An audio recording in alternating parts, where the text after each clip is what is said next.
Hi everyone, I'm back for another video today. Today's video is a little bit different from the bag reviews that I've been doing as of late, that I've been posting a lot of. I wanted to share a little bit about my sort of luxury decluttering journey. So if you saw my recent bag collection video, you'll know that I've accumulated quite a few things and I'm right now looking to just declutter and get rid of some things. I know my collection is definitely not on par with some other YouTubers, and I'm okay with that. I think that I'm now in the mindset of just being more minimalist, whether that's being more minimalist with my clothing, the things that I own. I really am just taking better stock of the things that really spark joy, and keeping those things in my life and only buying things that truly spark joy rather than collecting for the sake of collecting or purchasing for the sake of purchasing. So I've been trying to do that with my wardrobe for a while now, but now I'm extending this to my bags and luxury items and really taking a hard look at what I'm not wearing and seeing if it's time to let things go. If I had all the money and resources in the world to keep all my favorite bags, I would, but at the same time I also feel like I really just want to pare down my collection to items that I use frequently and I'm happy to use. And yeah, so that's really the thought behind this video. If you're looking to pare down things, even if it's not just luxury items, if it's just day-to-day items, I hope this is also helpful for you. So I wanted to share some tips that I've been using in order to see whether it's the right time to let go of things. I'll admit I'm a little bit of a hoarder. Okay, a lot of a hoarder. That's why you only ever see this sort of one area for filming, because I just tend to collect things, whether it's books or plush animals or like little trinkets and stuff from like holidays and things, like or CDs. Right now I'm in the process of trying to declutter all these things, and it's difficult because I tend to attach sentimental value to all of these things. Even if it's something I never used, like if it was a gift I received from someone, I just feel bad for giving things away and just not throwing things out, but for giving things away and donating them just because I don't use it. I don't know, it's something I really struggle with, and especially when it comes to luxury goods, because you spent so much for it, there's definitely a little bit of a cognitive dissonance where like, well, I spent so much on this, or if I keep holding on to this, like what if I want to use it one day and I find it's not there? Well, because I spent so much on this, it's really difficult for me to part with. Or what if I decide I want to use it one day? Or what if it really goes up incredibly in price and then I've sold it already and I can't recoup that price? Like all these things just sort of sit in the back of my mind, and I think that it's time for me to start rethinking that, and really sort of apply the rules that I have in my head to my heart and my actions. So let's go through a couple rules to see what's on my chopping block now, and how I came to these decisions. So number one rule on the guide to finding purse peace is find what sparks joy. So if a bag truly sparks joy for you, then it's worth keeping. If you use it a lot, it's worth keeping. But if you're not, if you find you're holding on to it for some other reason, whether it's a sentimental value, you feel like because you purchased it, or even if you think it's because you're going to be losing a lot of money on it and it's not worth selling anyway, it may not be the right reason to hold on to it. If it's not sparking joy for you and if it's holding you down, then it's time to say goodbye to it. And I feel like I know a lot of people find it hokey, but exactly as KonMari says, say thank you to the item for bringing you joy when it did, and bid it adieu, because there's no reason in keeping it with you if you're not going to be using it and if it's only going to drag you down because it's not sparking with joy with you. Looking over my collection, there are definitely some bags that aren't quite sparking joy, and I'm not using them as often as I used to. And I may have used them a lot in the past, and I think that helps me attach some sentimental value to them, and makes me not want to get rid of it. But like I said, if I'm not using it, it should be going. So there's definitely some things that I've identified just from using that technique alone. Another thing that I've been doing with these bags and these items is putting them out of view of my closet. So if you've seen a couple of my older videos, I used to have, well, I still do have my items on display just so I can look at them. For me, it helps me to see what I have. It helps me to avoid sort of lusting after duplicates or similar versions of the same item. And for me, it also helps me now to see if I put something in the closet out of view, does it become out of sight, out of mind? Because if I'm not thinking about that bag and if I'm not reaching for that item, then it may not be worth it keeping because I'm not thinking of it. It's not there, I'm not missing it. So if it's gone, theoretically, then I shouldn't miss it either. For the items that I'm going to show a little bit later, I have been keeping them in the closet out of sight. And for the most part, they have been out of mind. I haven't reached for them, and I think things are a little bit different because of the extenuating circumstances of socially distancing and being inside and not having the chance to use as many things as I usually would. But even so, I just have not been reaching for these items. So I think that's telling, and I think that's a really good technique. If you're not sure if you like something, put it away for a little while, maybe 6 months. If you don't reach for it, it's probably time to let it go because it was never that important to you anyway. So for my last tip for thinking of things that you aren't sure whether you want to let go, this is the technique I've been using. So I sort of made a tally of all of my bags. So I split it over 2 pages, but here's the idea. So I just drew a little sketch. You don't have to do this. You can just write it if you don't like drawing, but I like drawing and doodling, so I just doodled my bags here. And I've been keeping a tally of the bags that I own and how often I've been using them. So again, things are a little bit different lately because we haven't been able to go out and I haven't been able to use a variety of bags as much as I wanted. But even so, I think this is quite telling of what's important to me right now. So for example, the bags that I've been absolutely using the most have been my Hermes Garden Party 30, my Hermes Evelyn, my Celine Trio, and my Louis Vuitton Favorite, and my Chanel Reissue, and actually the Chanel Gabrielle, which kind of surprised me. And obviously there is a little bit of discrepancy. You can see that the Garden Party has way more tallies. You can make this tally as high tech as you want. I just wanted to doodle. This is just purely an example. And by comparison, some of the bags I really haven't used lately, and this dates back to around March, February timeframe.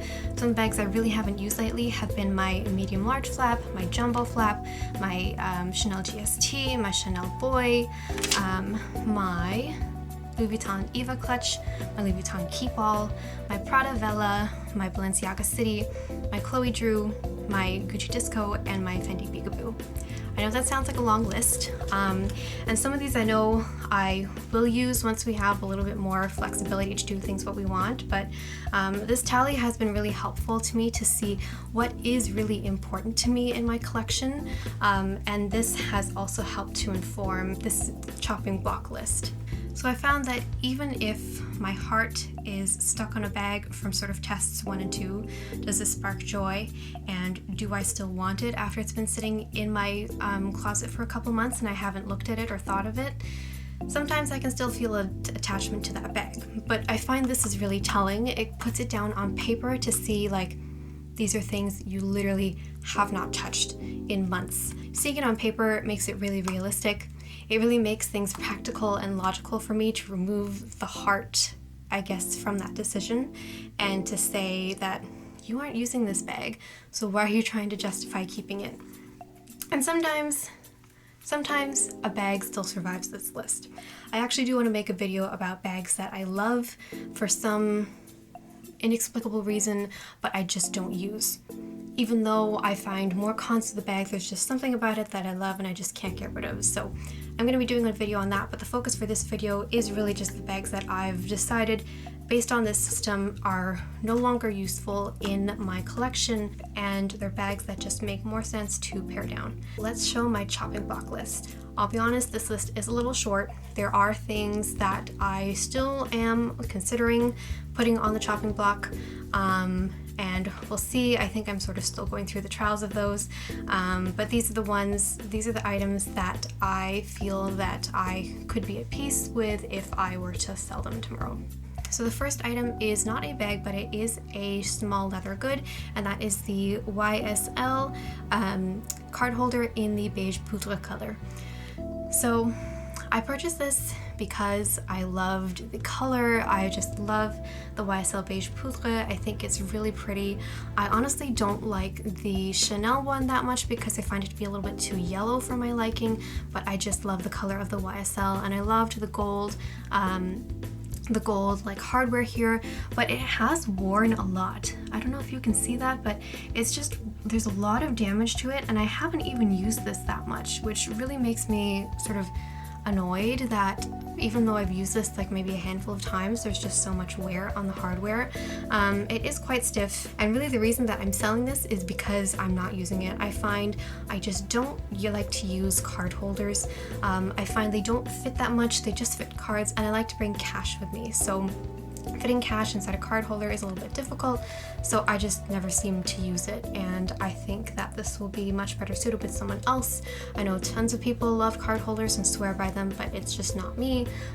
So yeah, that's why I'm selling this one. I've held on to it a while to see if I would like to use it. This one I just sort of put in my closet, out of sight, out of mind, and I've never reached for it. So I think it's time to just say goodbye. So the next item is another SLG, and it is the Louis Vuitton Toiletry pouch. This is the 19 size. So I purchased this, I think because of the hype. For a while there, everyone was obsessed with the toiletry pouches, especially the 19 and the 26. So I put my name down on the wish list for both the 19 and the 26, thinking that I would get the full little trifecta, the 3 sizes of each, but it was a mistake. I don't think I ever used this. I thought it would be great to have for vacations, so this could be a like makeup bag, and then I could use it as a clutch if I was going out somewhere. But as I've mentioned in other videos, I'm not super drawn to the monogram anymore, so I'm not crazy about it. That's one reason, and the second reason was just, I don't know, it seemed too fancy, it seemed too awkward to have for a like night out bag, so I don't think I ever used it. And I think it's a great bag. Obviously lots of people love it, but it's just not for me. If you're not using it, it's not worth keeping. I did actually buy the 26 size as well, but I immediately returned that one because I knew that wasn't going to work for me. So I'm thankful I realized it then. I'm hoping I can at least recoup my money on it, maybe get a little bit more for this. That would be great. But yeah, this is just something I've never used, and it was really just a mistake, and so this one is definitely on the chopping block. So the next bag, if you've seen my recent bag reviews, you'll know what it is. It's the Louis Vuitton Pochette Accessoires. So I mentioned it in my bag reviews that although I like this and I see the use for it, I just don't really reach for it compared to my favorite. And if it's between the Eva clutch and this, I still kind of prefer the Eva clutch. I just think the Azure print is prettier. I don't know. I'm just not super crazy about this bag anymore, and I think I really just bought it to complete the trifecta, which is, like I said, never a good reason. Never collect just for collector's sake. So this is on my chopping block, and because the price has gone up, I hope I can actually gain a little bit of money from what I paid on this or what I spent for this, but we'll see. But yeah, this is also on my chopping block. I think my videos have become super predictable now because my other recent bag review was for my Gucci Disco Soho. And this is another bag that I love and I think is so great, and I actually do recommend, but because I have so many other bags, I just don't use it. Like the Louis Vuitton Pochette Accessoire, this has been sitting in my closet for the past several months. As you saw by my tally, I haven't used it. So this is just something that I haven't been reaching for. And although it's a great bag, I just think there's other things in my collection that I now reach for. And I will miss it for certain things, like going to parks and stuff, or like Disney parks and stuff, because I think it's a great bag for that, but I think it's just time to say goodbye, because if I'm keeping it for that one special occasion, it's not worth keeping, because there's definitely other things in my collection that I can use for that purpose, and it's just not worth holding on to this. And like I said, I want to declutter. I really want to get rid of the things that are only single occasion use, and I want to have a more multi-purpose collection. So that's my video for today, guys. I hope this was helpful if you're looking to declutter your own collection or declutter anything that you have in your house. Remember to ask whether it sparks joy. If you were to put it away for 6 months, would you think about it? And keep a tally of how often you've used that item. If you're not using it, you probably don't need it. And that's sort of been my philosophy that I'm working with. Another thing that I start to think of now when I am purchasing or thinking of purchasing something is, will I use this 30 times? If I'm buying it for one occasion or one use, it's probably not worth it. It's really good to think not only for your own wallet and your own sanity of keeping things more manageable and not having to declutter as often, but also sustainability wise. We have sort of built up a throwaway culture over the past, 50 years or so, and we need to change that mindset. So for my own personal piece, my own personal purse piece, and for the betterment of the planet, I'm really trying to shift my mindset. If I can't, so before I have to declutter things, do I even need it in the first place? I hope that these tips were helpful for you guys. Thank you so much for watching. Let me know your advice as well, because obviously I'm still on my own journey. I'm definitely not an expert in decluttering. I wish I was, but I'm trying to get better, and I'm open to any advice that you guys have had or any sort of tips and tricks or quotes that have helped you in the past. So I'd love to hear from you. If you like this video, give it a like. If you want to see more of me, please hit that subscribe button, and I can't wait to hear from you guys. If you have any other video ideas that you want to see from me. Thank you so much for watching. Have a great one. Bye.